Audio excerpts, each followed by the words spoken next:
referenced the broiler industry. You can make those changes very quickly. Generation turnover is very rapid. That is not the case on the beef side. So, if I want to start thinking about, calves are being born in South Dakota right now, or we're nearing the end of calving season. So a calf born in 26, I want to keep her as a replacement. I'm breeding her in 27 for her to calve in 28 to produce beef on the marketplace in 29.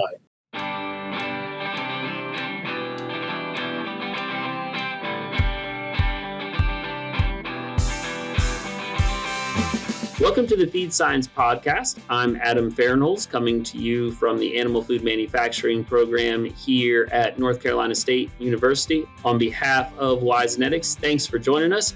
As always, please do like, subscribe, do all those good things on whatever your podcast vehicle of choice is, or if you're watching on YouTube, leave us a comment, let us know what you like about the topics you see, what you might like to see more of in the future. I'm excited today. Our guest is going to talk to us a little bit about some things that are a little outside my particular area of expertise, which is always great because I like when we do these and I get to learn something as well. So our guest is Dr. Warren Rusche. Warren, thanks for joining us. Thanks for having me. Pleasure to be here. You bet. So Warren is an assistant professor and an extension beef feedlot management specialist at South Dakota State University. And he's going to talk to us today about some things related to beef carcass size. But before we jump into that, Warren, would you mind giving the audience a bit more of your background? I know you've done some of these podcasts before, but for any of the audience that aren't familiar with your background, if you'd share that, that'd be great. Sure. So as you said, I'm the extension feedlot management specialist here at South Dakota State, and I've taken kind of a long route to get here. I started out, I tell people I'm a product of the 80s farm crisis, and that turned into, even though I really wanted to farm, that wasn't going to be the option, at least right away. So I went undergraduate here at South Dakota State, got a master's at Kansas State University, started out my career in county extension, and then did have a chance to go back home. We worked on our family's cattle feeding and cow-calf operation, and through kind of a long chain of events, after about a dozen years or so, my wife and I determined that business path wasn't going to be viable. So we ended up going back to extension, first in a regional role in a cow-calf, and then collectively the university decided that might make a good sense to turn me into a feedlot person. And so I, at the same time, worked on my PhD, which I wrapped up about 5 years ago. And so I've had this faculty role ever since. I think what that does give me is some advantages in terms of what I do now, in that I've had different roles within the beef industry, from both the cow-calf to the cattle feeding side. And the fact that I've done this on my own as a producer, I think gives me at least some idea of what our producers are dealing with as we start trying to think about managing their operations. Gotcha. Yeah, and on the extension side, having done it yourself doesn't hurt with the credibility side either, right? You go out and you can talk to them and they'll go, yeah, it seems like he actually knows what he's talking about. No, you've done it before. Okay, you're not just coming and pretending like you know. Yeah, it does help a bit. Yeah, I'll bet. Feed formulation software is stuck in the past. Most tools haven't evolved beyond basic least cost optimization. A Diet Forge changes that. It's an AI-powered platform with nonlinear ingredient modeling for enzymes and additives, cost per gain and maximum profit optimization, and real-time collaboration like Google Docs for nutrition. Every recommendation is grounded in world-class research, built for modern nutritionists who need more than legacy desktop software can deliver. Work seamlessly with your team and optimize the way modern operations demand. Try dietforge.ai free today. Feed formulation, finally modernized. All right, so the topic for today is going to be beef carcass size, and I think it's not a surprise to anybody, as it would be in a lot of our food animal industries. Carcass size and animal size overall has increased as we've changed genetics and feeding practices and things like that, and it's been going that way since it's got to be 50 plus years. And certainly with the increase in things like integration and very concentrated feeding and programs and things like that, things have certainly continued to grow, and so there's no signs of that stopping. And so I think the idea today would be to talk about what some of the signals that the market's sending that's telling us why those things are happening. So let's just start with that. Let's start with the very easy, or the very simple question with probably not a so simple answer. Why have the feeders continued to increase that final body weight and carcass size in beef cattle? Well, to lead off with the answer, it's because it's more profitable to do so. And so kind of why I got interested in this particular topic and talking about it was in part driven by an email response that I received last summer from an article some of our communications people put out, where the headline, they were talking about our research here, and their headline they chose was bigger and better cattle or bigger and better beef or something like that. And it wasn't necessarily what I would have picked, but it fit what we were doing. And I got some feedback from a producer that really took a bit of an exception to that in terms of, in their view, we would be better served having more moderate sized cattle from an efficiency standpoint. And so I thought there's a bit of a disconnect within our, as you think about all the way from the cow calf to the finished beef side on why we are doing some of what we do. And so that's kind of the genesis of why I've been talking about this topic the last few months. But we did some research on taking a set of cattle and extending days on feed. And the real short answer to that, when we get down to adding in all the costs, including interest, yardage, the added feed, all of those things, in some cases adding some discounts from a carcass standpoint, because as we get them heavier, feed them longer, we make them fatter. Taking all that into account, the longer we fed them, the more money we made. And that's really something the cattle feeders have figured out, and known pretty intuitively.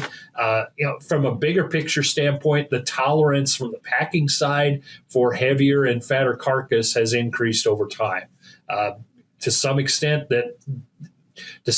we've taken the packing industry, we've drug them kicking and screaming, in part because it makes sense on the feedlot side to add more pounds. The other part, given the current state of the beef industry, the packing plants really are forced to because of shorter cattle lumber. In order to supply beef demand, it requires those animals to be heavier. Some of the challenges on going forward are in some of the cutability and just physical size standpoint. But the economic signal is right now saying we need pounds and we're willing to pay for it. Gotcha. So I do want to talk a little bit more, obviously, about those implications, some of those unintended consequences. But just going back to the profitability side for a minute, this obviously is an economy of scale type argument. I'm wondering how much, and not that you can assign a percentage to each, but how much of it is economy scale in the operations themselves, as far as how long the cattle are staying in the feedlot, and therefore the amount of time and having to switch them out and feed them and everything else is economy of scale, being able to operate larger feedlots. And then how much of it is economy of scale, literally of the animal itself, and it being more economical to try to feed, one steer out to this weight instead of it taking, 1.2 steers to get to that weight. So I'm curious about the economy of scale, both operationally and on the actual animal side. I would say it's about 50-50.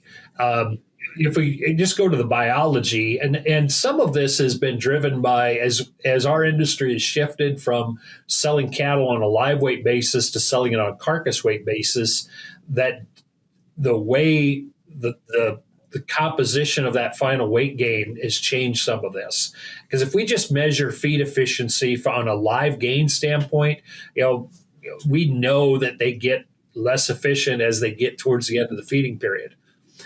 What the difference is when we do that, when we're measuring carcass weight gain, that efficiency drop off is not nearly so dramatic. Our data said that steers are gaining close to 2 pounds a day carcass gain, even out to some fairly extended. That study I referenced, our final weight final average weight on steers for the longest feeding group is 1,700 pounds, and they were still gaining nearly 2 pounds a day carcass weight. Well, now we start, at somewhere around $3.80 for a pound of carcass. Start doing that math that we're adding $7.50 per day, and then compare that to our costs. That makes that profitable.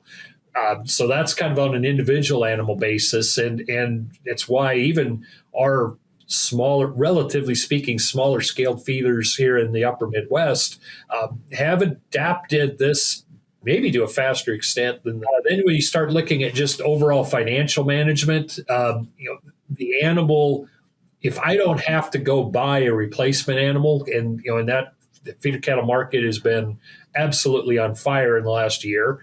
The longer I own, I can put pounds on the animal I already own. It helps out from a capital standpoint and some other things. So we really have two different drivers of this. It's what's going on biologically that's saying, given the current market conditions, it's profitable to add weight to that animal. And then simply the financial implications of that are, if I can feed the animal we already own rather than sell it and then buy a very valuable animal to replace it, that helps me keep the yard fuller longer. To some extent, reduces the amount of burn I have from a capital standpoint. So there's really those two factors are both going on. Something else that I was curious about, if you could speak to, we've got a lot of folks that would listen that would be anywhere from the feed industry to the various different food animal industries. When we talk about something like trends in like the feeder cattle market, let's say that something happens in poultry, right? And we'll talk about broiler chickens specifically, and something's changing in the market that would make me want to make them heavier, make them lighter. Those are changes I can make pretty quick, right? Because we're talking 2 months or less worth of feeding cycle. Every time we place new birds, then we can kind of make that decision. But obviously in the feeder cattle market, we're feeding them for a lot longer, but also we're feeding them a lot longer in the feedlot. We're also very dependent on what they're coming to us at from a weight size coming off like that background or that cow-calf operation. So if let's say the trend did shift because prices change, and so hold on, maybe we don't want to grow them as big. What kind of time like is that? What's a cycle? Sure. So one of those signals could happen very quickly, and my colleague was just at a conference with a consulting firm, and they were talking about if there were some changes on the packing side of things where, if the processors then regain some leverage, let's say, pick your company, closed a plant, they could, that tolerance for fatter carcasses, they might see heavier discounts quicker.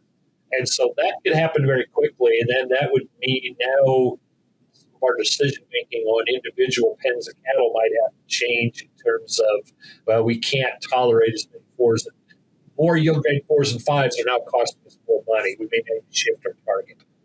Long term, one of the big stories on this is we have a incredibly strong retail beef demand for beef, even at these very strong prices from the consumer standpoint. But that's because of a whole lot of reasons, including drought, labor, capital, all kinds of things. We are not really adding a lot of additional cows to the breeding. That change is going to take a lot of time. And it's simple. You reference the broiler industry. You can make those changes very quickly. Generation turnover is very rapid. That is not the case on the beef side. So, if I want to start thinking about calves are being born in South Dakota right now, or we're nearing the end of calving season. So a calf born in 26, I want to keep her as a replacement. I'm breeding her in 27 for her to calve in 28 to produce beef on the marketplace in 29. Some of these economic signals are going to be measuring in months and years that before we start really dramatically changing. And by the way, ranchers, at least in South Dakota, are really not adding a lot of cows inventory of replacement efforts. We're depending on where you're at, for a big part of the state, we're very concerned about moisture right now and feed supply. And so the overall theme or goal right now is to figure out how to maintain the cows we have without necessarily looking to add more. And in part, there's right now the market is saying we need feeder cattle. They're rewarding you to send heifers into the supply chain. So there's a little bit of the packer can change their signals very quickly. The ranch side, the feeder cattle supply is not going to change rapidly. All right. Again, my guest today is Dr. Warren Rusche. Warren's an assistant professor at South Dakota State University, and we're talking about carcass size in beef cattle, especially feedlot cattle that are coming into the market. One of the other things, and you've talked already a lot about it, I'm curious if there's anything else you'd like to cover specifically. One of the things that's also very interesting about the way that the feedlot cattle system works with the feeders is it's right in the middle of that supply chain of the animal, right? So, and they've got to depend on the cow-calf. They've got to depend on backgrounding, like you said. And then, of course, it's got to go to the packer, and it's going to eventually go to retail. And so I assume there's, as you've already talked about, there's all this kind of push-pull on what makes sense for each individual segment. So I guess I would ask, are all of the segments happy with this direction? Are some of them not happy with them? And at the end of the day, who has the most power? Or does everybody kind of get to split the power equally because everybody needs everybody? So that's a great question. And I would say we're not all equally, there's some concerns about all of this. And I'll start working backwards. I'll start at the packing and work to the cow-calf. From the packing standpoint, they are needing pounds to come in. They're economy of scale business, and so they've certainly been along for the ride from that standpoint. However, they have some concerns on these carcass sizes. You've got a larger mass of the carcass that takes more energy to cool down. In some cases, the physical infrastructure plant might be limiting how big a carcasses we can handle. There's some labor things. So there are some limitations from that standpoint that the retailer and the processor needs to deal with. Even things like, you would think that more muscling is always better. Well, if you have a 17.5-inch steak, that either becomes more than someone wants to spend for it, or we cut it thin enough so that we meet the right price point, and now it becomes very hard to cook. So, there's some portion size issues that come about from that part of it. On the packer side, on the cattle feeder side, one of the drawbacks of this trend towards making cattle bigger is we've also increased some physical challenges in terms of physically being able to handle the cattle. We've made them larger, but we haven't necessarily changed the heart, the lung capacity. We haven't changed the feet and legs. And so from that standpoint, we've created some health issues. I should have also mentioned that from the packer standpoint, and to some extent on the feeder, as we've made them bigger, we've made them fatter. That creates some challenges in terms of trim loss, maybe some feed efficiency aspects that right now we're just kind of tolerating, but there may come a time when we start paying a lot more attention to that. If we go all the way down to the cow-calf side, we're the wonderful thing about the beef industry is we've got so much diversity and so many different approaches to raise livestock that we don't necessarily have some of the other protein species. The challenge is we're raising cattle in Florida and in Montana and everywhere in between, and all those different kinds of environments to create hopefully a consistent product from all of these different environmental conditions we have cattle to make a living in. And so the cow that works in Central Florida is not the same cow that works in Western South Dakota. And so as we start thinking about making cattle bigger, one of the potential drawbacks is that we may also be making cows bigger. That isn't necessarily, in all instances, a great thing from a feed standpoint.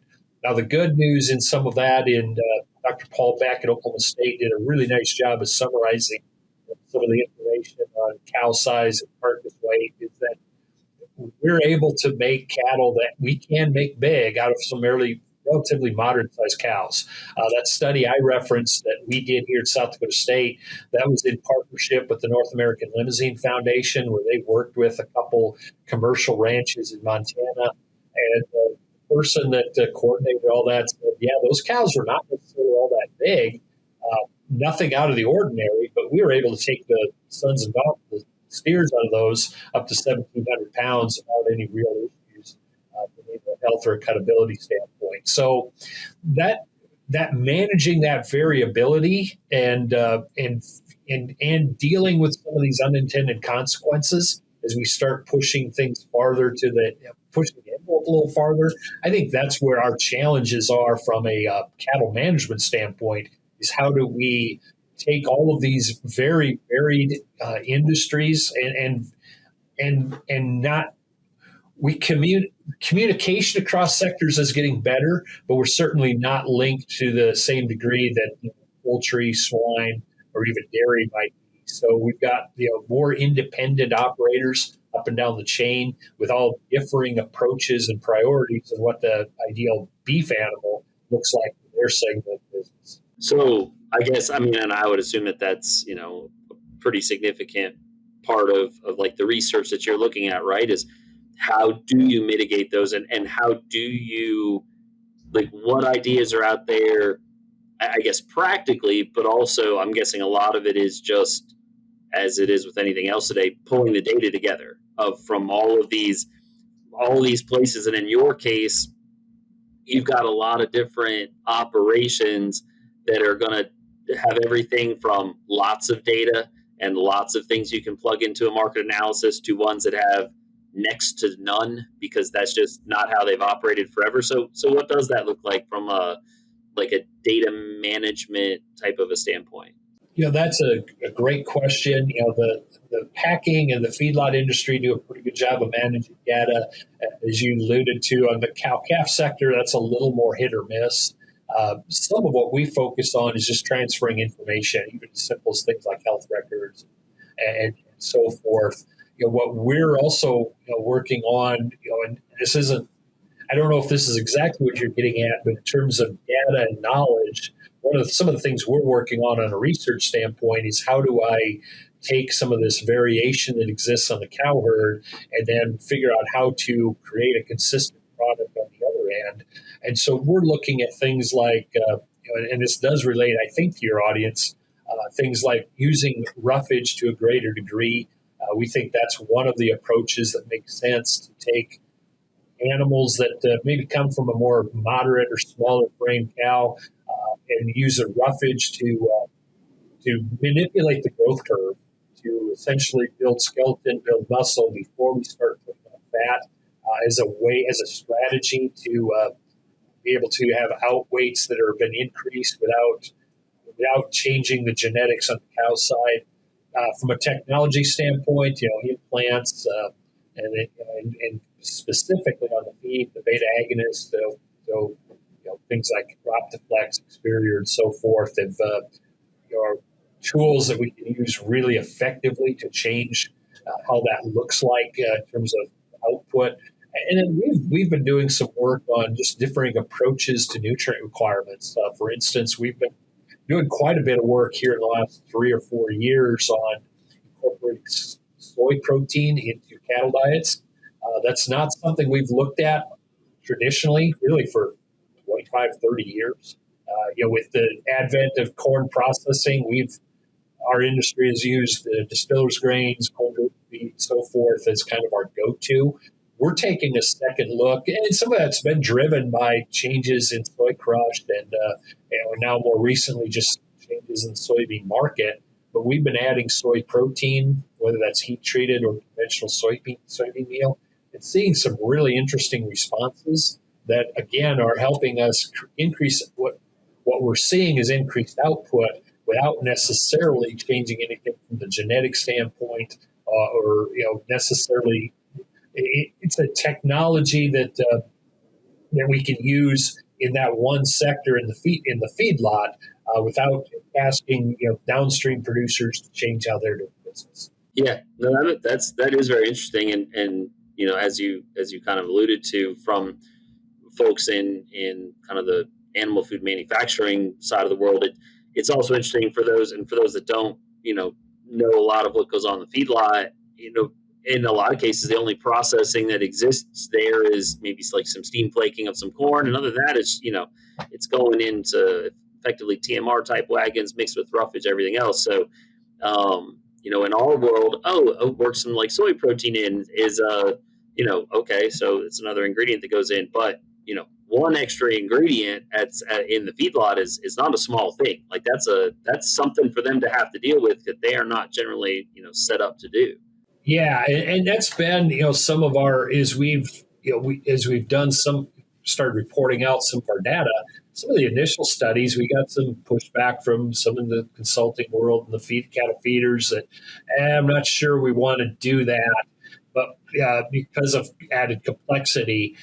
But one of the other things that's I think changing is as we've seen this incredibly strong beef demand and it's translating into greater cattle values, we can start affording to do some things that 15, 20 years ago we just couldn't do.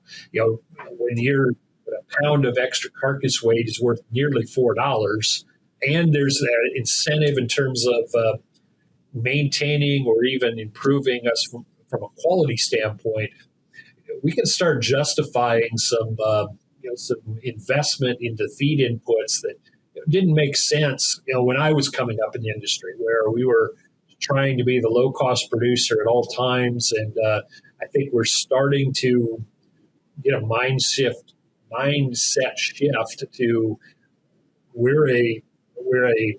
we're not the lowest cost protein, and that's not our niche and shouldn't be.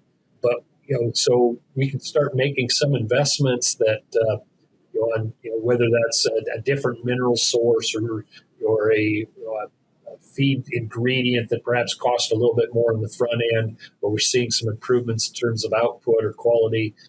So in that standpoint, it's kind of exciting. To me, this is a fun business to be in right now, where our concern now, when I was an undergrad, our concern was demand was crashing, and how does this business stay viable? Now we're talking about incredibly strong demand, and how do we grow to meet that? And so I can tell you from experience, one of those two chapters is a lot more fun to be working in than it was back in the early 90s when we were really just thinking about survival. Yeah, absolutely. And it can go a lot of different ways from here, right? The feeders themselves can develop different technologies that will allow them to change maybe how they provide nutrition, or there's opportunities for commercial companies to build up infrastructure to the point where, okay, no, we can have all this effectively base mixed and pre-mixed and ready to come to you, so you don't have to do it yourself. And so there's an opportunity for folks there. But I'm with you. I mean, it's always interesting as we move in any of the food animal worlds to maybe actually looking at some more investment in the nutrition side and in the processing side. And we start getting into that efficiency down into that cent per ton, cent per pound range, because we're looking for every last little bit. That's where the science really becomes important, right? And the management and the animal welfare and the overall kind of gross structure of how we do things is always going to be the 90% of the production, but that last 10% is where the science gets to have a lot of fun and go, okay, where are the margins at? And that's always enjoyable. Yeah, that soy protein I've been talking about, that's been a really fun area, because we've seen responses of 20 to 30 pounds of carcass weight, and we tell that to a cattle feeder, their eyes get big and they can start doing the math, and they're figuring out how to incorporate that.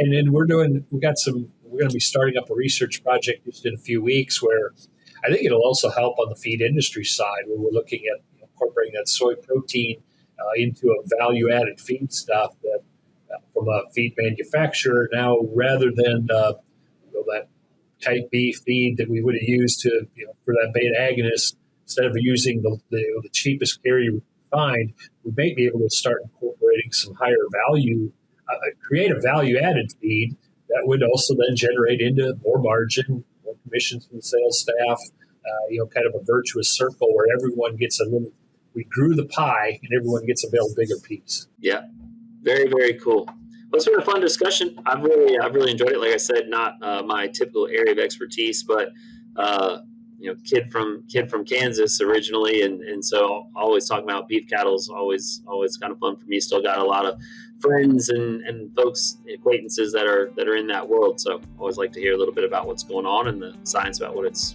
doing as well. So I do appreciate the conversation. It's been great to visit with you, and I've really enjoyed it. Again, my guest today has been Dr. Warren Rusche. Warren is an assistant professor and the Extension Beef Feedlot Management Specialist at South Dakota State University.